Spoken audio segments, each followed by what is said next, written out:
Hello everyone, welcome to BN by IAS। हमारी last video में हमने चार्टर एक्ट ऑफ 1853 को डिस्कस किया था। उसी सीरीज़ में आज हम बात करेंगे गवर्नमेंट ऑफ इंडिया एक्ट 1858 के बारे में। तो चलिए स्टार्ट करते हैं। तो गवर्नमेंट ऑफ इंडिया एक्ट 1858 जो है वो रिवोल्ट ऑफ 1857 के बाद आया था। ठीक है, रिवोल्ट ऑफ 1857 को फर्स्ट वॉर ऑफ इंडिपेंडेंस या सिपॉय म्यूटिनी भी कहा जाता है। तो रिवोल्ट ऑफ 1857 को ब्रिटिशर्स ने सप्रेस तो कर दिया था, लेकिन बाद में वो इस सोच में पड़ गए कि उनसे ऐसी क्या गलती हो गई या उन्होंने ऐसी कौन सी कमी छोड़ दी जिससे कि इंडियंस ने रिवोल्ट कर दिया। तो वहाँ से ये बात सामने आई कि जो इंडियंस थे वो ब्रिटिश ईस्ट इंडिया कंपनी के ऑफिसर से तंग आ चुके थे और उनके द्वारा लिए जाने वाले एक्शन से डिससेटिस्फाइड थे। तो 1857 के रिवोल्ट के बाद ब्रिटिश क्राउन को ये चीज़ क्लियर हो गई कि अब ब्रिटिश ईस्ट इंडिया कंपनी जो है वो इंडियन एडमिनिस्ट्रेशन को नहीं संभाल पा रही है। ठीक है, तो as a result British parliament में एक बिल लाया गया जिसका क्या नाम था, an act of better government of India. ठीक है, और इसे ही ऑफिशियली क्या कहा गया, गवर्नमेंट ऑफ इंडिया एक्ट 1858। ठीक है, तो गवर्नमेंट ऑफ इंडिया एक्ट 1858 के तहत पहला चेंज क्या किया गया था, पहला चेंज ये था कि जो ब्रिटिश ईस्ट इंडिया कंपनी है उसको ख़त्म कर दिया जाएगा और इंडिया में अब से क्या होगा, डायरेक्ट ब्रिटिश क्राउन का रूल होगा। ठीक है, तो ये फर्स्ट चेंज था 1858 के तहत।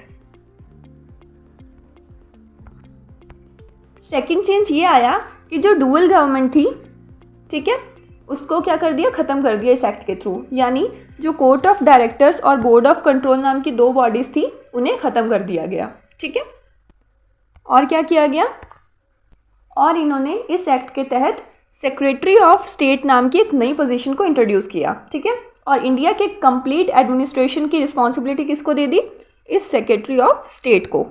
ठीक है, और ये secretary of state British cabinet का मेंबर हुआ करता था। ठीक है, मेंबर ऑफ ब्रिटिश पार्लियामेंट। और इस सेक्रेटरी ऑफ स्टेट की हेल्प के लिए एक 15 मेंबर्स की एक काउंसिल इस्टेब्लिश की गई। ठीक है, जो कि एक एडवाइजरी कमेटी थी और सेक्रेटरी ऑफ स्टेट उस 15 मेंबर्स के काउंसिल का क्या था, प्रेसिडेंट बना दिया गया था। ठीक है,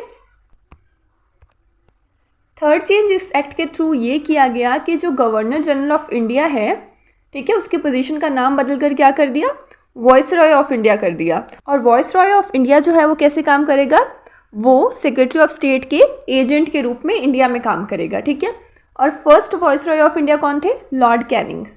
ठीक है, तो ये था हमारा गवर्नमेंट ऑफ इंडिया एक्ट 1858, जिसमें हमने पढ़ा नंबर 1 कि कंपनी का रूल कम्प्लीटली खत्म हो जाएगा एंड इंडिया में क्राउन का रूल स्टार्ट होगा। ठीक है, और नंबर 2 क्या था कि डुअल गवर्नमेंट यानी कोर्ट ऑफ डायरेक्टर्स और बोर्ड ऑफ कंट्रोल नाम की बॉडीज़ को ख़त्म करके नई पोजीशन को इंट्रोड्यूस करेंगे, सेक्रेटरी ऑफ स्टेट, और उसके हेल्प के लिए क्या होगा, एक 15 मेंबर्स की एडवाइजरी कमेटी बनाई जाएगी जिसका प्रेसिडेंट कौन होगा, सेक्रेटरी ऑफ स्टेट। ठीक है, और नंबर 3 क्या था कि गवर्नर जनरल ऑफ इंडिया की पोजीशन का नाम बदलकर वाइसरॉय ऑफ इंडिया कर दिया। और ये viceroy of India as a agent काम करेगा, किसका agent, agent of secretary of state. Okay, तो ये था हमारा government of India act 1858। So that is all for today. Stay connected with BN by IAS for more such important videos. Thank you.